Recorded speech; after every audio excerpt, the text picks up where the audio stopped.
Today, I am taking a look at the NFL draft, and I am talking to Greenbean, who is down at the Senior Bowl, for some insight. Hey guys, I'm Matt O'Leary, back with another video. Today, I am going to go through the Senior Bowl with Greenbean and talk some things over about what positions the Jets should be looking at, who stood out, and I'm really excited to get into that conversation. A lot of really great insight from Greenbean, who was down there. Dom C was also down there with him. If you don't know Dom C, he does content over. He does stuff over with Greenbean. We've seen him on there, and he does a show on Jets Chaos covering the NFL draft. He was kind enough to send some film our way on these guys, so you will see that throughout. So thank you to both Dom C and Greenbean for joining me. Let's get into the conversation. All right, I would like to welcome on Greenbean to the program. You know him, you love him. Greenbean, how's it going, my friend? What's up, man? This is great. I'm happy to be able to spend some time with you, dude.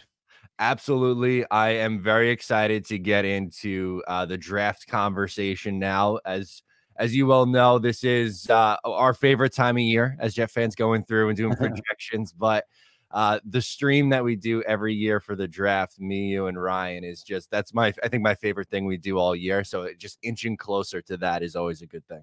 Yeah, it's the best. It really is. I love it. I mean, it's getting bigger and bigger too. It's just, you know, as we start, I mean, look, the first one was the first one with Joe Douglas. So It's kind of, it's interesting. Like, we're growing like with this organization, like we're kind of doing it together, which is it's so cool. I agree. It's my favorite thing all year. Absolutely. So you were just down at the Senior Bowl. So wanted to get some of your thoughts. First, just overall as an experience, how was it going down there? Well, I'll be sure not to add all the travel difficulties that really changed my perspective on some things. But I think, you know, what was so cool about this, Matt, was the idea of actually being a part of things like that was something that never really entered my mind. I don't know. I just never think of myself that way. Like, oh, I can go to these things, you know, press passes and all that. It's a new idea to me. So going down there and receiving credentials and being, you know, given access to places where, quite frankly, you know, you're not used to getting, and being able to have time where the players are available to you and you can just, hey, you got a second? And they go, yeah.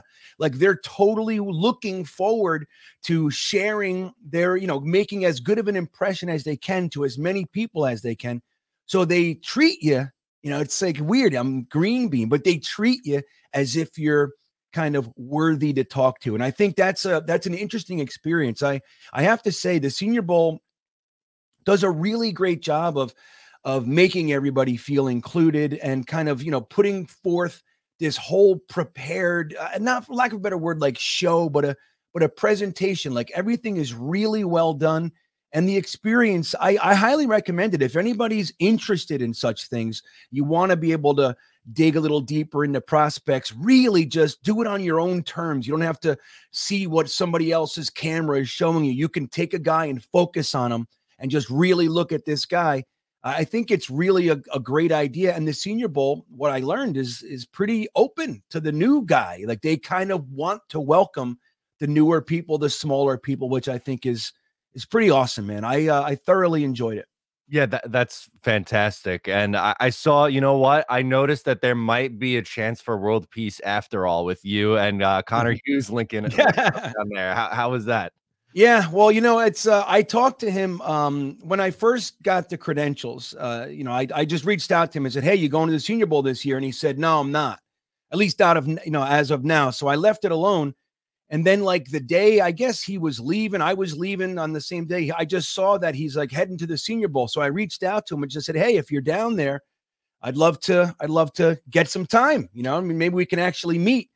And really a cool thing. I didn't have access to the Joe Douglas press conference that was over at the convention center, and we weren't over there. And so he was there at the convention center. He said, I'm with the Jets. I got to do this thing. And he said, where are you? I'll come over and see. And I told him where we were. We were waiting to interview the players, and they kind of put you in the end zone, all the press. And then they, you know, they tell you, okay, at this moment, they're going to open the gates and the press can come in and you have X amount of time to interview the players. So Connor Hughes came there specifically to say hello, man. He came in the back. He wasn't interviewing anybody. He even left when they opened the gates. He said, no, I'm good. And he just left. So I thought that was pretty cool. And we got about 15 minutes to really shoot the breeze, it's funny, Matt. He walked over, he goes, "You're the easiest spot in the bunch." He just looked, he's like, there he is. Because of this fluffy white beard. He's like, dude, you're easy. You're an easy peg, man. So anyway, it was really cool. And, I appreciate, he gave us a little bit of inside scoopage, which I'm not at liberty to express, but that's always cool. So I love inside info, Matt. I love it. Yeah. You know what I mean? I can consume it all day. So yeah, that was pretty cool. I put the picture up on social media and I got a real nice, fun responses. It was good. That's awesome. I love it. So let's hop into it, Bean. Obviously, with the draft coming up, I want to get from you your thoughts on what positions the Jets should be attacking coming up in this NFL draft. Well, let's do the thing that everybody does, right? So it's impossible to know which positions that I want to draft, Matt, because we haven't done free agency yet, right? So that old gag. Yeah, right? yeah, yep. Right? Well, that all being said, obviously, that's going to have some bearing on what it is that we do. Who do we lose? Who do we go out there and get? Do we restructure somebody? So there's a lot of those questions, but I think it's pretty safe to say that offensive line is going to be a primary focus. Now, even if we just decide to do that all through free, let's say we cut these guys and we bring guys in free agency and it's locked down before the draft. If that's the way we do it, that's the way we do it. But I think no matter how you slice it, offensive line going into this offseason is a big one. And it's a shame because we've put so many resources into the offensive line. I mean, we have a general manager that in his 3 drafts used 2 first-round picks on offensive line, and both were injured last year. So it's a shame. The exciting part is that the hope is we get these guys back. We're getting an influx of guys that are already on the team, high-level players. Even guys like Becton, people forget how much we loved him. I mean, how good he was neutralizing guys like Joey and Nick Bosa, completely taking him out of the game. So if he can come back, that's a major boost. But I think, in addition to offensive line, I'm real curious to see what happens with our linebacker position. I mean, there's a lot of questions there. Can we keep the band together, so to speak? CJ Mosley restructuring his contract, where can we get him to? Can we get him to $10 million and maybe take that money and spread it to Quan Alexander and Quincy Williams? Do they even want to keep these guys? I mean, Quincy Williams, as much as we like him on one side, he was also tied for the most missed tackles on the team as well, with 17. So there's a kind of a hit or miss aspect to him. Linebacker's a big one, but I think I'm also comfortable saying I think safety is going to be an area of focus. For once, I've been talking safety for a few years now. We've kind of taken the bargain approach, whether it's Marcus Joyner. Obviously, I like Jordan Whitehead and all that, but I think it's time that we maybe use one of these premium picks, first 3 rounds, and grab a bona fide safety, somebody we think can be a plug and play. I think that would be a big deal. And I'm really hoping, Matt, like last year, I was hoping the Jets went linebacker. They didn't. I'm hoping that we put some resources into defensive tackle, specifically a big space-eating animal, like somebody that clogs those gaps that, in our 4-3 alignment, can play 3 tech and just kind of, you're not running here. I think that next to Quinnen Williams would be a big deal. And you can find some of those. This draft has some really interesting players in that position. So that's kind of where I am. Obviously, wide receivers, and you can do all that sort of stuff. I think offensive line, safety, linebacker, defensive tackle would be my areas of focus. Yeah, I totally agree with you there. And I kind of wanted to just go by some of those, positions that you mentioned on both sides of the ball, starting with the offensive line. Have to imagine that was something that you guys were watching very closely when you were down there. Was there anybody who jumped out to you in that positional group where you're like, oh, like this guy surprised me, or this is someone that I think the Jets should go for? Well, offensive line, you said, or defensive line? We'll do offense first. Well, it's funny because, literally the day I got there after being delayed there, Dom was actually there with Dylan from Jet Nation and Max Dean and a few of our other buddies.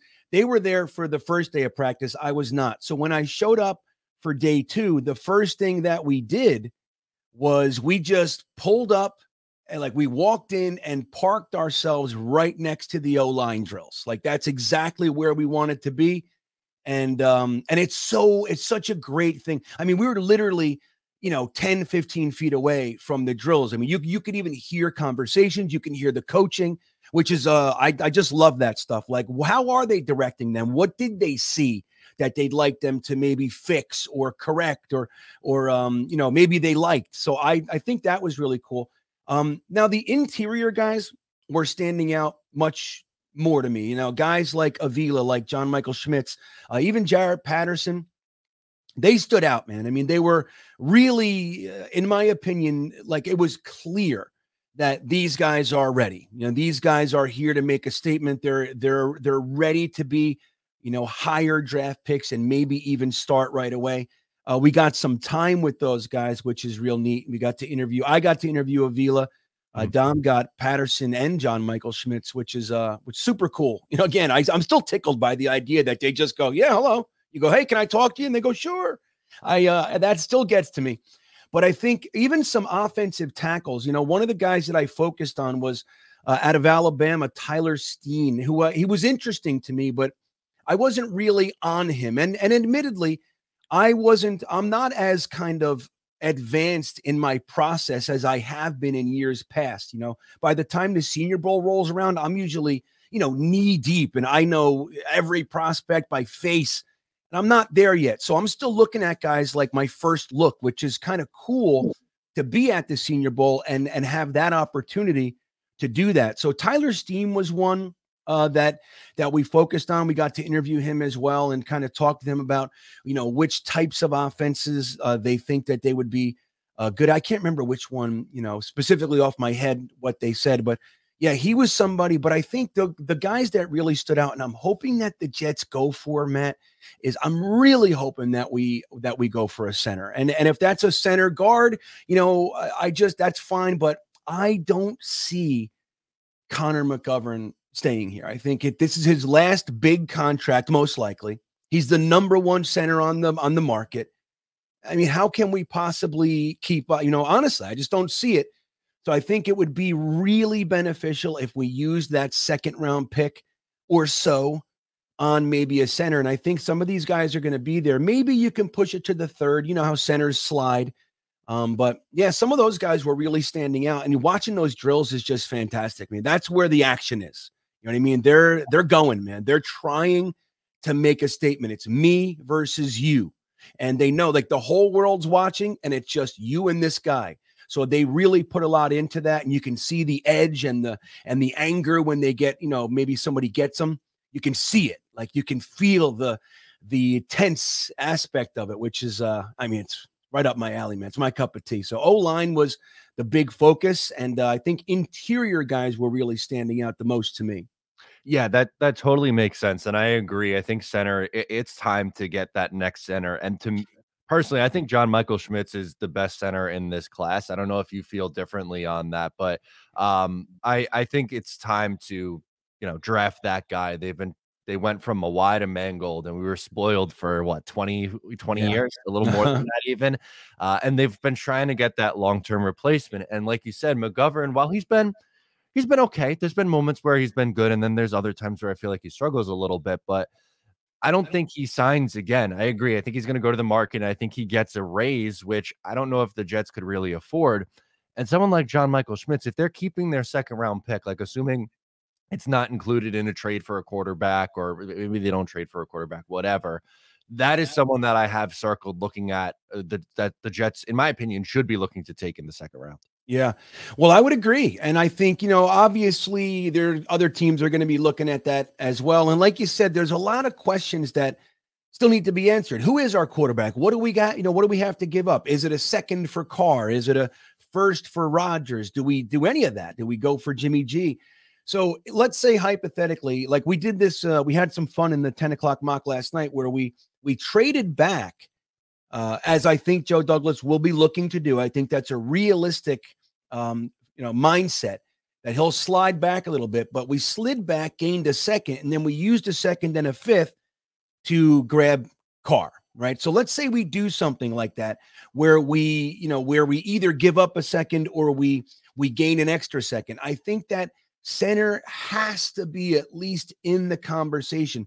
Again, you can push center sometimes to the third and still get like one of the top 3 or 4 centers in the class, and maybe they like Avila at just as much as John Michael Schmitz. I would agree with you. Currently, I feel like he's probably center one. But man, watching the drills and watching some tape on Avila, he's an exciting guy, man, and very, very likable too, Matt. I mean, he can talk shop, right away. He's very, very intelligent, and so I think you can push it, but I'd hate to see us get too cute and kind of miss out on that. A center that can be plug and play. Like if we lose Connor McGovern, and you have to go with a rookie, the worst thing in the world is to get a subpar developmental guy, a la, the Max Mitchell situation last year. We all like Max Mitchell, but clearly, I mean, we weren't intending to start him, halfway through his rookie season. So I think that would be a big mistake. And look, let's say we get an Aaron Rodgers or a Derek Carr, and the center position is a hole. Like it kind of undoes everything. So I think this is the year, man. If you're going to go tackle at first or maybe safety up top, fine. But that second, third should definitely be a center, in my opinion. And the good news is there's a few that I think could come in and really do a good job for us.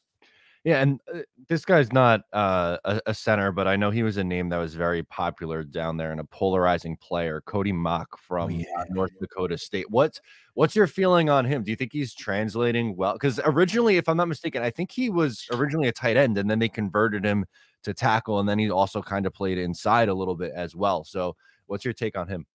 Yeah, he's more than likely going to be an interior guy in the NFL. More than likely. He can play tackle, obviously. And a lot of places, they have him listed as a tackle still. They're rating him in the tackle groups and all that, I see. But he is he was kind of the guy down there. Everybody wanted a piece of him. You can see it. He was even available on the podium. They don't make all the players available to, for the entire group. So he was one of the guys that they did that with. And he's just one of these guys that I think, he has a persona about him, right? With the smile and all that kind of stuff. And when you hear him talk and you see him play, I think most people go, huh, like it's not what you think. And it's real hard to avoid judging a book by its cover with a guy like him. And I think that when you see him play and then speak and it changes your perspective, which I think raises a lot of people's interest. Now, we tried to get him. And I think, look, if I was more comfortable, if I was really on my game, I could have got him. But it was just like, we're a little bit tentative. We're kind of like, okay, let me see if we can, we're kind of waiting our turn. And he was right there, and the period ended. We were 5 feet from him, and we were just about to get him, and they ended it. And he's like, okay, and they took him away. And it was like, oh, man, we wanted to get him. But I think he's a guy I would love to see the Jets grab. I think he's going to make it, man. I think he's got all the tools. Problem with him, he's a little bit weak. And I think that the transition going from outside to interior right now, I just think that he's probably a guy that's going to need a year before he can really be of impact. So if the Jets taking that shot in the first 3 rounds on him, I think might be a mistake, because there are teams out there that are already set. They can take him and put him in the pipeline, and he's worthy. We kind of need that guy to come in and start, and like to take Cody Mock. I say it different every single time. But to take him instead of a center, I think would end up being a mistake. Although I really like the player, man. He's interesting. Yeah, he's definitely an interesting prospect in this process. Changing gears slightly, but sticking on the offensive side of the ball for now. What wide receivers really jumped out to you? Because I don't know if they draft one in the first round. That's kind of been a discussion point lately, and I guess you could say your take on that as well. But I wouldn't be super surprised if they took, a mid to late round swing on a wide receiver to be wide receiver 4 or 5 to kind of round out the depth of this room. So what do you think on that? And then players that jumped out at that position? Yeah, well, it's funny because one of the players that we all seem to like, I think made a real good case for himself down at the Senior Bowl is Trey Tucker. And he's very, smaller guy. He's kind of looked at as a late round pick. Even in my, my early mock for the season, I took him, I think it was in the 6th or 7th round. And I think what he did at the Senior Bowl might have turned some heads. And I think he's one of those guys that not every team's going to love him, but I think that he might find himself in that middle 5th, 4th, 5th round kind of a thing, depending on the combine. We were talking about him last night. He just might be among the fastest guys at the combine. And you know how that shakes people up. People go, oh, wait a minute, I want that guy just because of the speed. But he's actually, when we interviewed him, he talked about his physicality. Dom asked him, what do you think the coaches here are going to be surprised about you? Like, what do you think they're going to see? And he said that I'm more physical than you think I am. For his size, he's like willing to use his body and throw his body around and be a part of the running game and all those kinds of things. And in addition to being, in his words, I think I'm the fastest guy here. So, that combination, a guy that's really got great hands, but speed, and he's willing to, be an aggressive physical receiver at that size. I think he's going to rise, man. And he was somebody that stood out. Jaden Reed is another one. There was also who was a Mingo. Mingo had himself a couple nice reps that we saw. He was able to lose the cornerback with footwork, which is what really what you want to see. I think most of these guys have decent enough hands. It's more about the footwork, and because look, one-on-one drills, man. I think it's just it shows so much. Like it's you mano y mano kind of a thing. And I think they all take it very, very seriously. I mean, if you're a cornerback, you want so badly for this wide receiver not to make you look stupid in front of everybody. The whole world's watching this one drill, So I think you really do see guys trying their hardest. And I think quite a few wide receivers and the cornerback battles were pretty good. But I'd say Mingo, Trey Tucker, Jaden Reed. There's now he's a running back, Spears. But yeah, so I think that's kind of the guys for me that rose to the top a little bit. There's I don't know if I'm pronouncing his last name right, but Andre Yosevesh from Princeton. Oh yeah, that was a popular one down there. A lot of people had their eyes on him and see him as someone who could be a riser here. Yeah, we tried to get him. We were actually funny. He was like running to the side, and we kind of picked up our pace and we didn't run, but we kind of tried to get him, and he was talking to somebody. I don't know. He kind of was locked up. We tried to get some time with him. Truth be told, I don't remember him like specifically standing out. He was definitely somebody of interest, but I didn't catch him kind of, standing out to me or anything. But yeah, he was one of the guys that we want to, he's an anomaly, right? He's, a wide receiver out of Princeton that just might make it. A lot of people think highly of him. So, but yeah, we didn't, as far as my perspective, I didn't really catch much from him. Now, it seems pretty unlikely that the Jets are going to draft a quarterback in the first round, but there is a belief that, the Jets could take, a middle round guy or a late round flyer on someone and maybe stash him and try to develop them as well, with potentially developing Zach Wilson behind a veteran quarterback. Do you, but one, I guess, buy into that mindset? And two, of the quarterbacks there, did anyone jump out to you that can maybe fit that bill? No, I thought they all looked pretty sloppy to me. Overall, there was lots of overshots, lots of, crisp routes that just weren't connecting. The shorter stuff, they were all able to hit. So wait, you guys don't want to take a shot on, what is it, Hall from BYU? You want to go grab that guy? But I think, I don't know, man, out of this group, a lot of people like Hooker, right?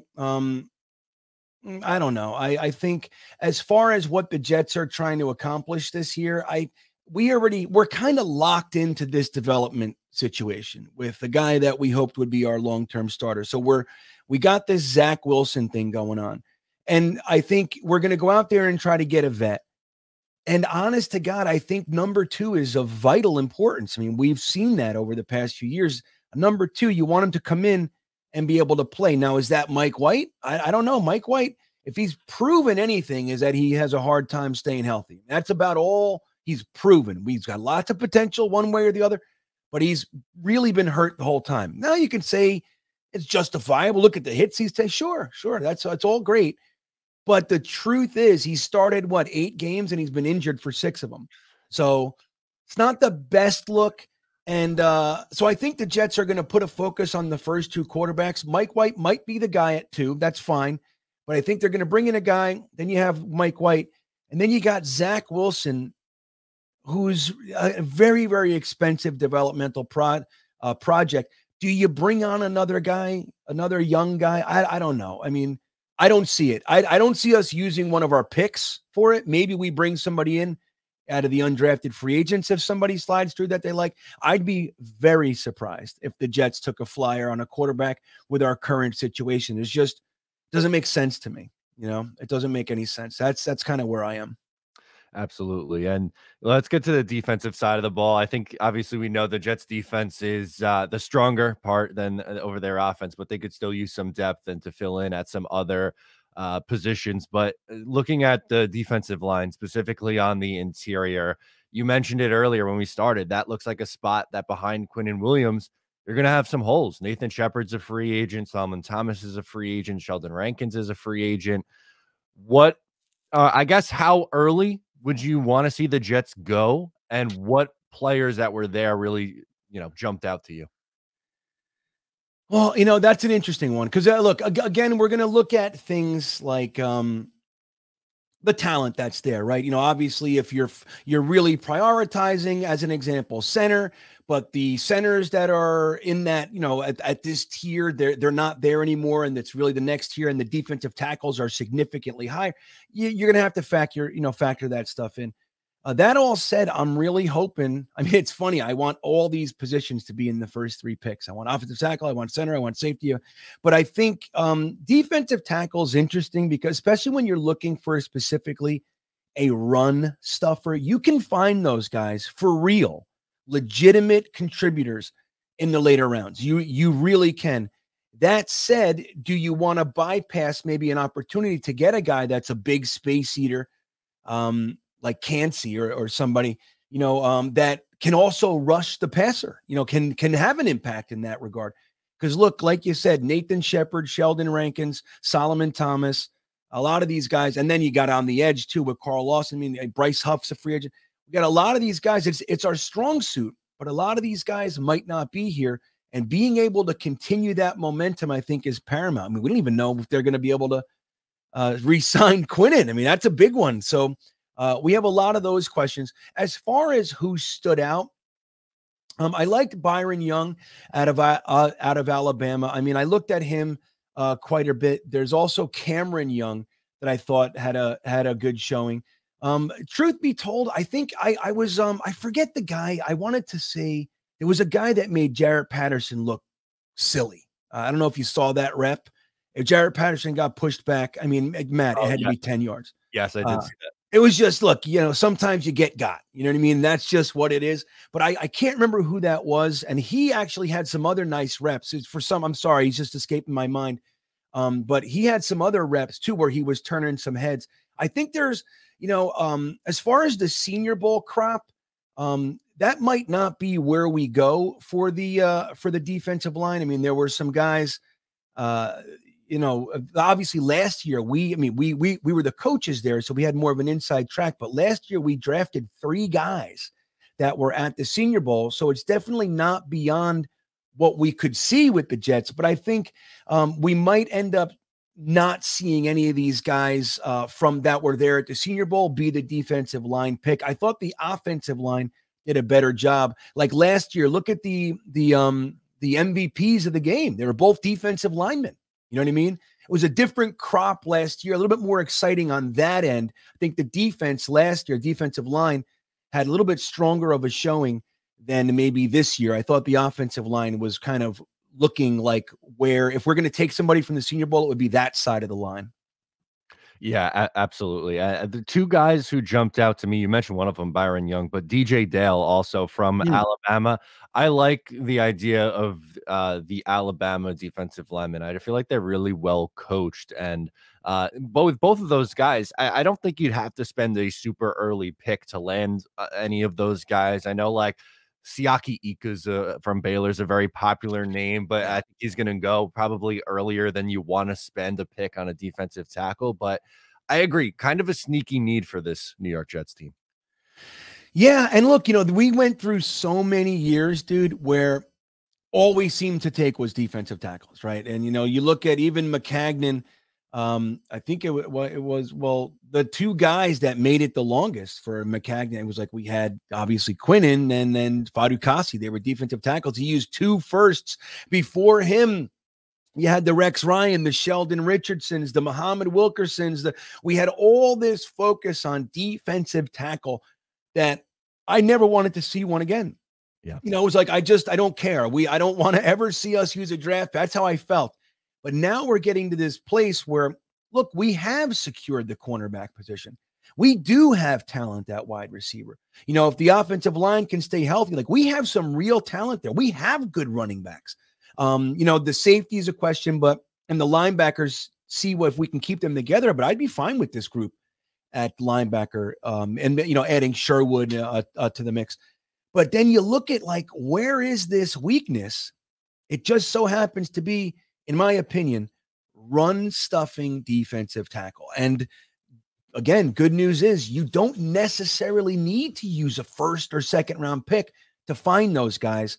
And I think, like you said, sneaky need. I think a lot of Jets fans are bypassing it. We're jumping over it in a lot of the mocks. You got to like remind people, hey, don't forget about defensive line. They're all, they're jumping maybe to wide receiver before they stick on defensive line. I think that would be a mistake. Not to say if there's a guy slipping that's, clearly not supposed to be there at another position, fine. But I think defensive tackle has to be on our radar. And I'd be really psyched to see us get somebody that can be a plug and play starter for a while next to Quinnen. This rotation thing is all well and good, but, kind of having to suffer through the Nathan Shepherds and the Solomon Thomases of the world. I'd like to just see our guy. You know what I mean?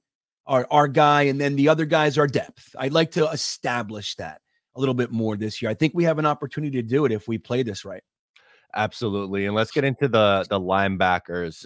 That's to me, that's a position that I would like for the Jets to try to improve on. I think obviously CJ Mosley's nice, but you got to restructure that deal. And who knows what happens with Quincy and Quan, who are both free agents. So this could potentially be a big position of need. Someone that I really like a lot is DeMarvion Overshown from Texas. I like how he's a converted safety, but he played a lot of linebacker at Texas. So it's not like he played his entire collegiate career at safety. And then now getting to the NFL, it's like, okay, now we're going to try at linebacker. But they need, in my opinion, they are missing a linebacker who can cover. And I feel like this would be that guy.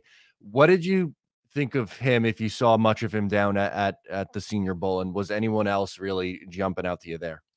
Yeah, well, he's an interesting player. I think, like you mentioned, the exciting part about him is that there's theoretically, there's a whole bunch of upside waiting in this guy because of the conversion. And he happens to be in that mold, although he's a little bit bigger than the tradition. Maybe, I guess not. Maybe, he's kind of at the top of the weight, the weight that Saleh likes. He's nice and tall, nice and long.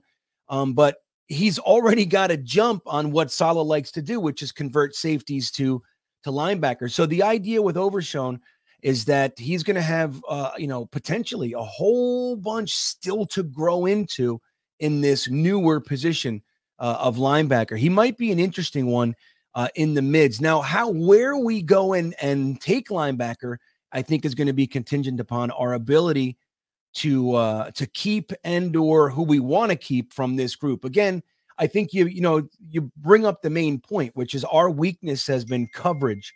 As you know, it's kind of it's interesting because as much as you like CJ Mosley, at least I do, I like CJ Mosley a whole bunch. He really can be somewhat of a liability in coverage. Now, there's a few guys that stood out. Dorian Williams was one that we were talking about. There's another guy, Nick Herbig out of Wisconsin, that we were talking about. A lot of these guys, I think, can fit in the solid defense. The only thing I think where we're going to end up taking one, Matt, I don't think that we're going to take somebody that is going to be seen as an immediate starter. I don't see us using that high of a pick on somebody that you would think, okay, there's our linebacker. They're more than likely going to need some time. So with that said, I would hope that they really go for the athleticism, like an Overshown, somebody that still has seemingly a lot to go before they hit their ceiling. I'd like to see that. There was a few guys like Sir Vocia Dennis, and he had a couple reps where he kind of looked like he was struggling, a little bit. So I know a lot of people like him, but he looked like he was struggling at times. Nothing crazy, just stood out. You're like, okay, he's having a little bit of a difficult time. Noah Sewell is another one that we were talking about. Again, ideal at the measurables and all that kind of stuff. But yeah, I think linebacker's an interesting one because I'm looking like right in that fourth round, fourth, fifth-ish. And look, if you can get, Joe Douglas has shown a propensity to find guys that can contribute in the fourth, fifth, sixth round. So maybe, just maybe, we nail it. That would be fantastic. But I'm real curious. Linebacker is one of those positions this year, this offseason, that I, honest to God, don't know what they're going to do. I don't know. I mean, you think keeping this group together for, another year together, that could be beneficial. I mean, when are we going to start keeping the band together? When are we going to start keeping a group of defensive players together for an extended period of time that they can not only be comfortable within the system, but comfortable with each other? They're not learning each other's tendencies. And we're kind of always doing that. We're always, even if we seemingly upgrade, it's still change. It's like we're constantly changing the offensive line, the linebackers, the defensive line. There's a lot of change. So where do we place that value as opposed to just, a straight up upgrade when you're talking about a guy like Quincy Williams? Is it more beneficial to keep him for another couple years and kind of have that continuity? Or is it more beneficial to bring on a guy that you think might give you the better coverage? I don't know. That's, I think, the big question with the linebackers.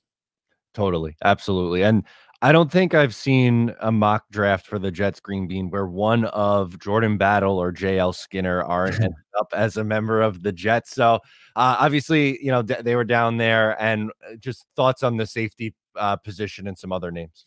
Yeah. Well, JL Skinner, it's funny, man. JL Skinner's he's one of those guys. It's like every year there are players, right, that Jets fans fall in love with. And like you said, he's seemingly on every mock. Last year, up until free agency, we had Trey McBride, right? We couldn't get past the second round in any mock without Trey McBride. It's like, and if you did it, that's bullshit. Like, people get mad at you if you don't pick Trey McBride. So JL Skinner is one of those guys, like you said, Jordan Battle. Now, the truth is, I happen to honestly like both of those players. JL Skinner was at the Senior Bowl. We got some time with him, and I focused on him a lot. He had some real nice reps, coverage reps, where he was able to bat the ball away, and really just nice coverage. He's also got the size and everything that you like. I think, even though we all kind of look back at the 2008 draft, whatever the hell it was, the Jamal Adams, Marcus May draft. 17, maybe? 17. We all look back at that, and we look at it as one of the major blunders in recent Jets history. The fact that you bypassed a quarterback for safety, and then you follow it up with safety. And that is, you got to look at situationally what's going on and what's available.